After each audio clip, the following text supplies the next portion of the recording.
sera exactement 8h00. Je souhaite une merveilleuse soirée à tout le monde. Mais bon, 8h, c'est trop proche. comme vous le savez, nous allons nous séparer de l'autre côté là-bas autour d'un repas.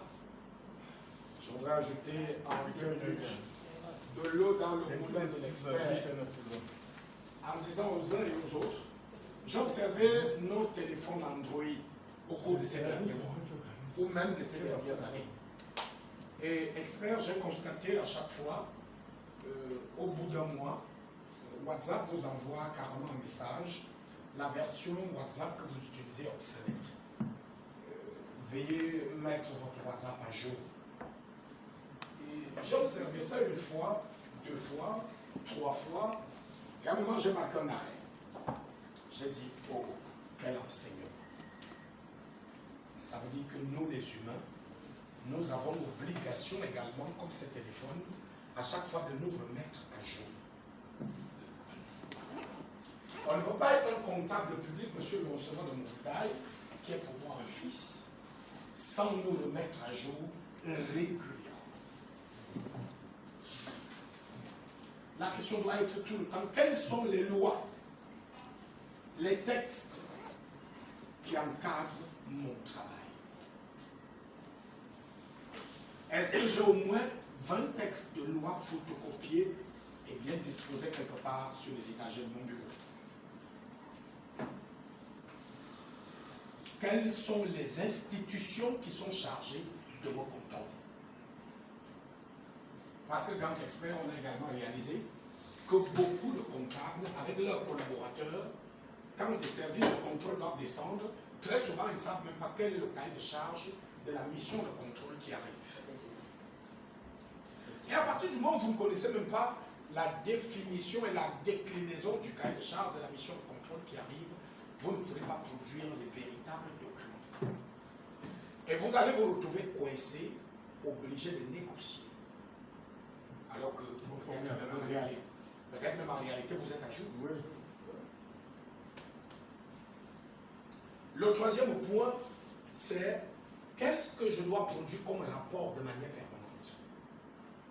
Nous avons déjà le dépôt des comptabilités, nous avons les comptes de gestion, nous avons les rapports internes, et il y a tout ce travail-là qui doit être bien encadré.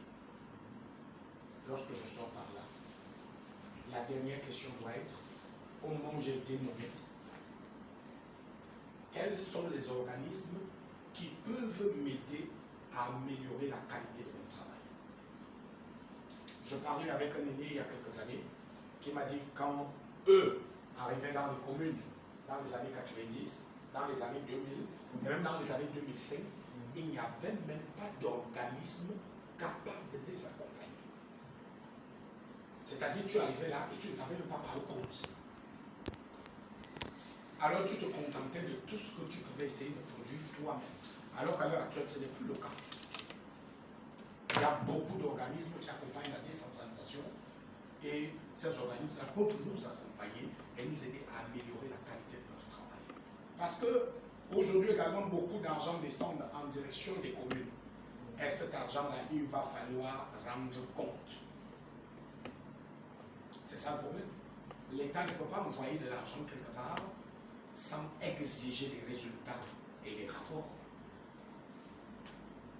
Quand on a terminé à ce niveau, c'est le point également sur lequel l'expert a insisté tout au long de la journée, j'essaie de faire un résumé. Au moment où j'ai été responsabilisé, caissier principal, receveur municipal, comptable, et tout ce que vous voulez dans les services comptables là-bas, est-ce qu'il n'existe pas un aîné vers qui je peux me rendre et qui va ajouter une plus-value à ma performance, à mon rendement? Excusez-moi, moi je suis un chrétien et je prie beaucoup, mais à chaque fois que j'ai lu ce texte de l'Écriture qui dit dès que Marie a terminé avec la visitation de l'ange Gabriel, la première destination qu'elle a prise, c'était Élisabeth. Pourquoi? Parce que Marie était la fiancée d'un charpentier, alors qu'Élisabeth était la femme d'un sacrificateur.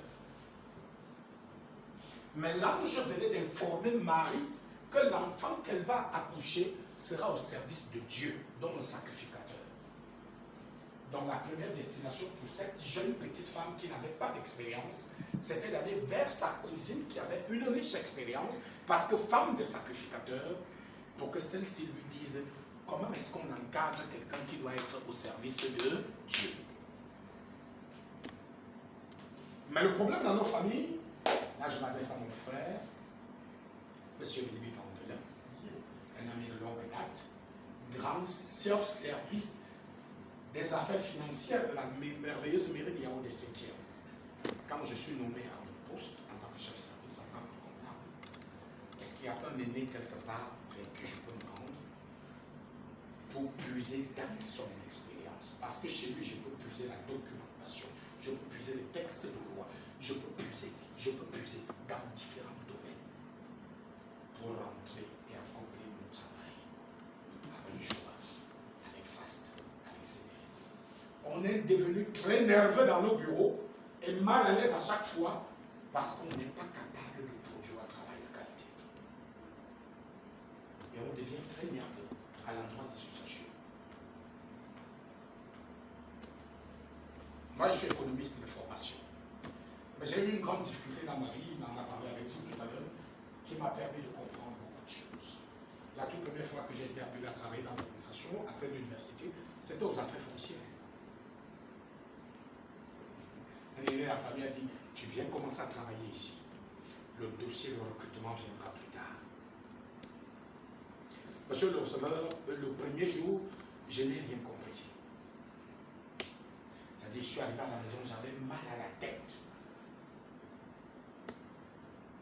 Je me demandais, mais il s'agit encore de quoi? Le bornage. Ils font quoi? Il est question de quoi? Mais le boss m'a pris et m'a dit, le vieux papa, si lui il est au quartier depuis 5 ans déjà, mais il a travaillé dans cette maison pendant 26 ans. Donc d'abord, tu mets ton gros français de côté. Parce que lui n'a eu que le CP, donc si tu parles certains mots, il ne comprendra pas. Tu te mets à son école. C'est lui qui va te former. Alors là, j'ai compris que quand on arrive de nos écoles de formation là, de nos universités là, avec le gros dos, l'une des difficultés que nous rencontrons également sur le terrain, c'est qu'on a l'incapacité de nous rabaisser pour que même si c'est un petit breveté, que ce soit chez lui que nous fassions notre formation. Mais la différence, c'est que c'est lui qui s'est mis dans une ambiance d'humilité et qui a appris chez l'autre. Quand tu as un certain bagage académique, quand tu as pris cet héritage, tu vas développer davantage et tu vas produire un travail de très bonne qualité. Je voudrais que nous clôturions notre journée autour de ces quelques petits conseils qui peuvent aider les uns et les autres à s'améliorer pour que la décentralisation ne soit pas un train qui est garé indéfiniment, mais que finalement la décentralisation finisse